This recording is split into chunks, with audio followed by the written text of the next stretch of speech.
Pessoal, foi publicado ontem no New England Journal of Medicine o artigo DAPA-HF, que é o trabalho que foi publicado, foi apresentado também no ESC, né? E testa a dapaglifosina, que é um desses inibidores seletivos do transporte de sódio e glucose.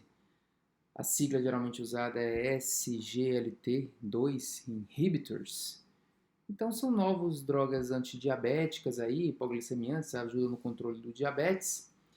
E de repente essas drogas passam a ser usadas e testadas diretamente na insuficiência cardíaca. Esse estudo, esse DAPA-HF, é um estudo bem dimensionado, portanto preciso. É um estudo bem desenhado, portanto tem baixo risco de viés. E demonstra, a meu modo de ver, de uma maneira verdadeira. Inclusive eu chequei, não houve mudança de protocolo, de acordo com publicado inicialmente no clinicaltrials.gov. Demonstra, de uma maneira, a memória de ver verdadeira, uma redução relativa do risco de 26% de desfecho composto de morte cardiovascular e insuficiência cardíaca, né? Internamento ou piora de insuficiência cardíaca.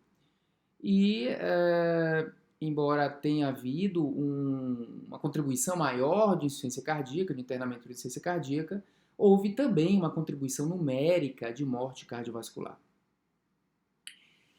Então, como é que ocorre essa história? Uma droga que é feita para um controle de glicemia, ela começa a ser usada para tratamento de insuficiência cardíaca.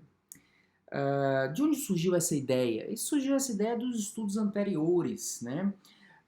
Tanto dessa droga como aquele Empareg, com um similar a essa droga, e o estudo da própria dapaglifosina foi o Declare Team 58, né, que foi publicado em janeiro desse ano. Então eles começavam a perceber, na medida em que os indivíduos com diabetes utilizavam essas drogas, a expectativa era em relação a eventos cardiovasculares relacionados ao diabetes, ou seja, eventos mais relacionados à aterosclerose, né? AVC, infarto e morte devido a essas coisas, né? Eles começam a mostrar segurança disso, e esse mesmo último, em diabéticos, tentava mostrar uma melhora do MACE, né? Que é desses eventos relacionados à doença aterosclerótica. O que se percebe é que eles não conseguem melhorar, mesmo que o desfecho composto tenha isso, não conseguem melhorar infarto e AVC, portanto o efeito não parece ser aterosclerótico ou metabólico, que pode levar a esses problemas cardiovasculares. Eles começam a perceber, quando estavam tratando os diabéticos apenas, que a redução de eventos cardiovasculares ocorria muito mais na decorrência de insuficiência cardíaca. E essa droga tem um efeito diurético. Além de ter outros efeitos aí mais secundários, tem um efeito diurético. E, portanto, faz sentido que ela controle internamentos por insuficiência cardíaca.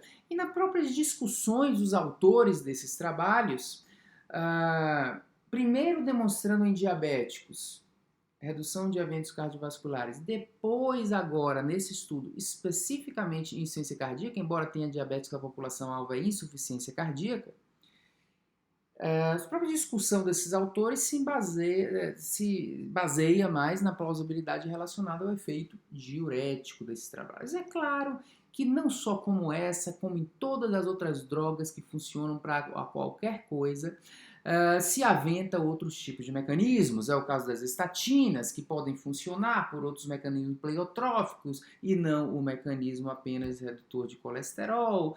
E essas coisas todas que funcionam mais como se fosse querer enfatizar mais ainda o valor das coisas, mas esses efeitos pleiotróficos, eles têm menor probabilidade, na realidade, de explicar do que o efeito mais direto, mais simples e mais lógico. Portanto, concordemos, e os autores mesmo enfatizam mais o efeito diurético, que o caminho, provavelmente em termos de probabilidade, é mais um caminho diurético. E aí entra a discussão que eu queria fazer desse trabalho, que eu enfatizo como um trabalho de provavelmente resultado verdadeiro, do significado desse trabalho para a gente. Eu tenho dividido essas discussões de trabalhos em estudos pragmáticos, cujo resultado deverá ser implementado na prática, ou estudos de prova de conceito, que são estudos necessariamente que não implicam na prática, mas geram um conhecimento interessante para a gente. Esse estudo melhora a evolução de pacientes com insuficiência cardíaca, mais provavelmente pelo efeito diurético desses indivíduos, que inclusive perderam em média 1 quilo a mais do que o indivíduo do grupo placebo. Eles perderam líquido. E em média 1 quilo a mais não é uma coisa pouco significativa no paciente estável com insuficiência cardíaca, fora da situação aguda. Então houve realmente um efeito diurético. Bem, portanto, nós estamos demonstrando que uma droga que tem efeito diurético, ela melhora o paciente com insuficiência cardíaca. Então, eu acho que do ponto de vista de prova de conceito, embora não seja uma prova definitiva, mas é uma sugestão muito interessante de que, de fato, o efeito diurético em insuficiência cardíaca reduz desfechos, como até mesmo uma tendência à redução de morte, né? Morte é desfecho secundário, sozinho é desfecho secundário, mas o combinado de morte e internamento de insuficiência cardíaca reduziu e morte contribuiu. Então você vê esse resultado interessante. Eu acho que enquanto prova de conceito, é como uma prova de um conceito que era o paradigma do paraquedas, o uso de furosemida em insuficiência cardíaca. E, portanto, isso nunca seria comparado a placebo. Mas aqui a gente tem pacientes que em 90% dos casos estão usando diurético, e eu aprimoro um pouco o tratamento diurético, fazendo com que esse paciente melhore mais. É um estudo que tem uma sugestão muito interessante de prova de conceito de diurético, de aprimoramento de diurético como melhora de paciente com insuficiência cardíaca.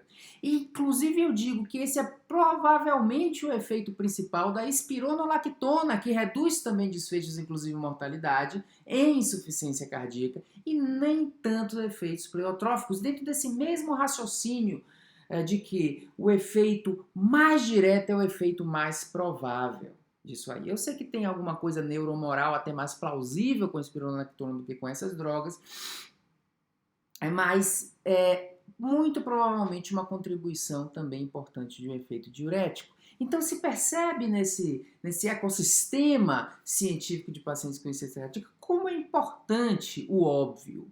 Como o óbvio é importante. E esse óbvio é um bom ajuste da volemia do paciente com insuficiência cardíaca com fração de ejeção reduzida, né?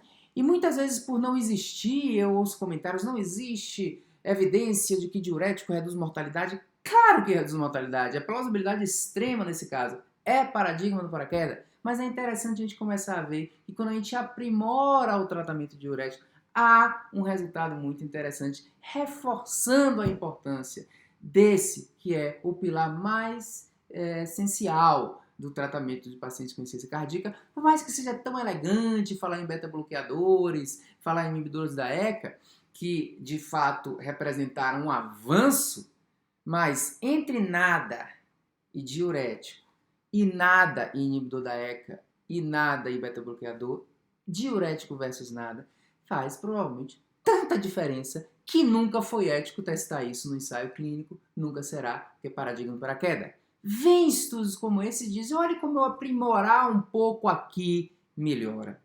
Ok? Bem, essa é a importância para mim do valor científico desse estudo. Mas vamos agora discutir se esse trabalho é um trabalho de valor pragmático.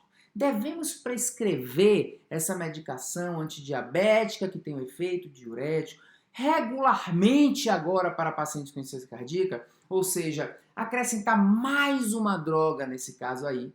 Aí entra um questionamento muito importante, aí a minha crítica ao dado pragmático desse estudo, que não nos traz a informação de se esse efeito é um efeito meramente do aprimoramento do tratamento diurético ou se tem alguma coisa a mais que me diga que eu tenho que usar essa medicação.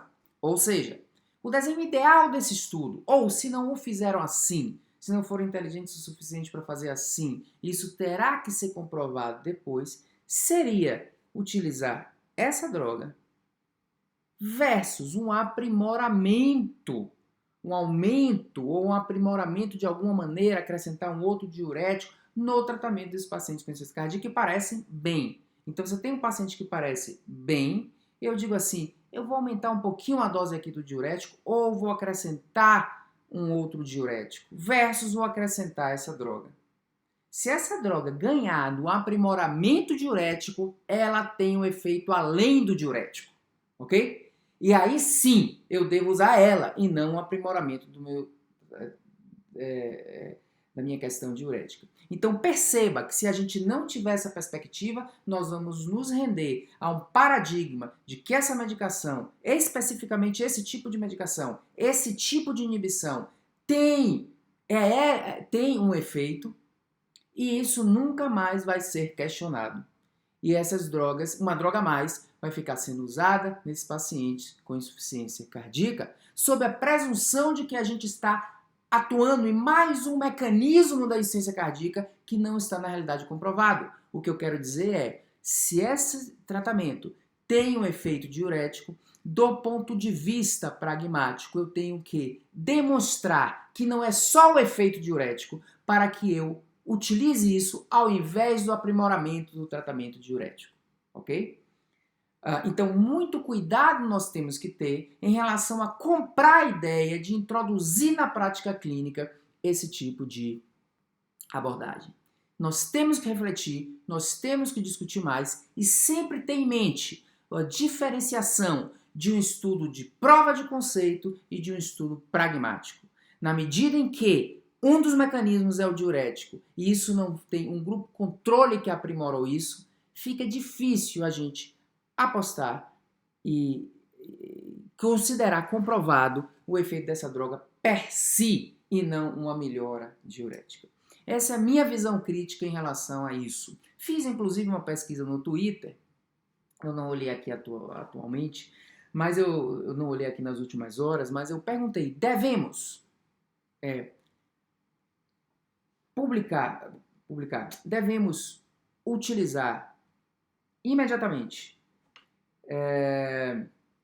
essas drogas no tratamento da insuficiência cardíaca, essa droga no tratamento da insuficiência cardíaca, eu escrevi should SGLT2 inibição, droga antidiabética, se tornar, become essential part of heart failure treatment right away. 46% dos votantes disseram não. 54% disseram sim. Muito bem, meio a meio. Ok? Então eu acho que está havendo uma percepção, nós temos que ter uma percepção crítica em relação a isso. Eu acho que é um estudo elegante do ponto de vista de sugerir uma prova de conceito diurética, o que eu acho que a gente tem que valorizar. Mas, em termos de dizer isso se tornar recomendação e se tornar prescrição, eu acredito que é a hora de questionar. Porque se nós não questionarmos agora, virará tradição médica embasada em evidência e esse questionamento talvez nunca vai ser feito, né?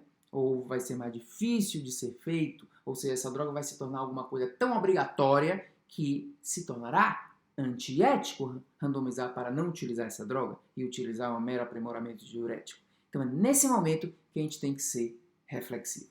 Obrigado pela atenção e coloquem aí seus comentários.